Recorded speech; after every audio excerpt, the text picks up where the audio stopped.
श्री सीताराम। राधे राधे, नमो राघवाय। आज यह वीडियो जो है उन सभी माताएं बहनों के लिए है जो हरतालिका तीज व्रत करने वाले हैं, क्योंकि यह तीज व्रत जो है स्कंद पुराण और भविष्य पुराण के मध्य वर्णित है।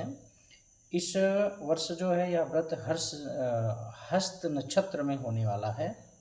ज्योतिष अनुसार जो है यह हस्त नक्षत्र ज्योतिष के अनुसार से 13वां नक्षत्र है और इसके स्वामी जो है चंद्रमा है। तो शीतलता और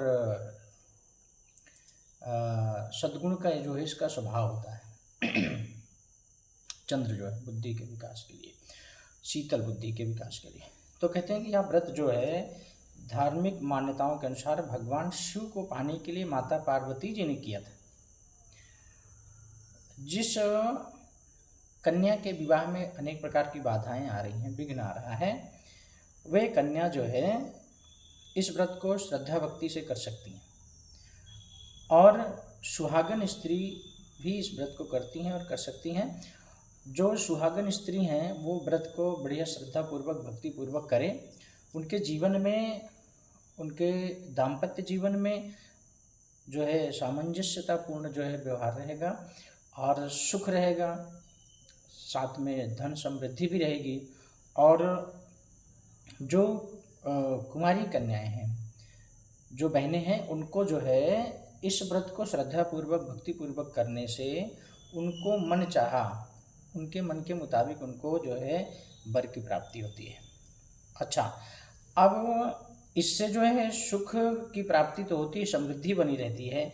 यह व्रत लेकिन बहुत कठिन होता है और इस व्रत को करने से पहले हम संकल्प लें, मतलब हमको संकल्प लेना चाहिए इस व्रत को करने के लिए कि इस व्रत को अच्छी तरह से विधि पूर्वक जो है इसका व्रत कर सके, जिससे जो है किसी प्रकार की उसमें त्रुटि न हो, कोई गलतियां न हो। तो उसके लिए हमको नियमबद्ध तरीके से चलना चाहिए। जैसे प्रातःकाल उठ करके द्वेष, ईर्ष्या, छल, कपट, मद मत्सर, क्रोध, इसका त्याग करके स्नान करना चाहिए और स्नान करने के बाद अपने तन मन को पवित्र करके भगवान सूर्य भगवान को जल दे दें और ईश्वर से प्रार्थना करने, अपने कुल देवता से प्रार्थना कर लें, इष्ट देवता से प्रार्थना कर लें और इस व्रत को रखने का संकल्प लें। और यह जो है इस व्रत में कठिनाइयाँ तो बहुत हैं, क्योंकि यह व्रत निर्जला रखा जाता है और व्रत निर्जला रखने के पीछे बहुत सारे उद्देश्य होते हैं। तो वह उद्देश्य की पूर्ति के लिए यह व्रत को जो है बड़ी सावधानी पूर्वक रखें। तो इसमें कहते हैं कि इस दिन जो है अच्छे फल की प्राप्ति के लिए, इससे अच्छा फल मिले, तो इसके लिए आपको ईर्ष्या, द्वेष, छल, कपट, मद मत्सर, क्रोध, इसका सबका त्याग कर देना है। ठीक है। और व्रत का नियम बढ़िया से पालन करना है। और उस दिन कह रहे हैं इस व्रत में जो वस्त्र होते हैं उन वस्त्रों के रंग भी जो है बनाए गए हैं कुछ इस प्रकार से कि आप जो है लाल, पीला, हरा या गुलाबी ऐसे वस्त्रों को धारण करके इस व्रत को करना चाहिए। व्रत को ऐसा जब करेंगे तो कह रहे हैं उसका पूरा फल मिलता है। स्वास्थ्य संबंधी जिनको परेशानियां हैं वे जो है रात्रि के, मध्य रात्रि के बाद जो है चंद्रमा को अर्घ्य देकर के इस व्रत को पारण कर सकती हैं। या उनको जो है व्रत करने में समस्या होती है तो वो जो है जल पी करके व्रत रह सकती हैं चंद्रमा को अर्घ्य देने के बाद, उसके पश्चात। और बाकी जो स्वस्थ हैं, जो व्रत को पूरा कर सकते हैं 24 घंटे, वो जो है दूसरे दिन सूर्योदय के पश्चात जो गौर होता है उसको निकाल के विसर्जन करने के पश्चात जो है उसको फिर आप जो है व्रत का पारण करें।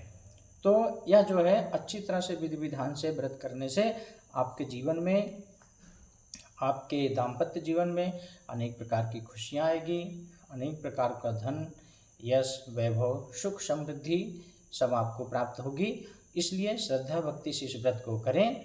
और इस व्रत में जो वस्तुएं लगने वाली हैं ये सारी दूध, दही आदि इन सब सामग्रियों की व्यवस्था पहले से कर करके आप एक स्थान पर रख करके बैठें। जहाँ पूजा करने वाले हैं उस जगह पर ये सारी सामग्रियाँ एकत्र करके बैठें, ताकि पूजा के मध्य में आपको उठ करके कहीं जाना ना पड़े, आपके मन में किसी प्रकार का जो है विक्षेप न उत्पन्न हो पावे, और अपने दाम्पत्य जीवन को प्रसन्न करने के लिए, दाम्पत्य जीवन को सुखमय पूर्वक लेकर के चलने के लिए ऐसा इस व्रत को नियम पूर्वक करें।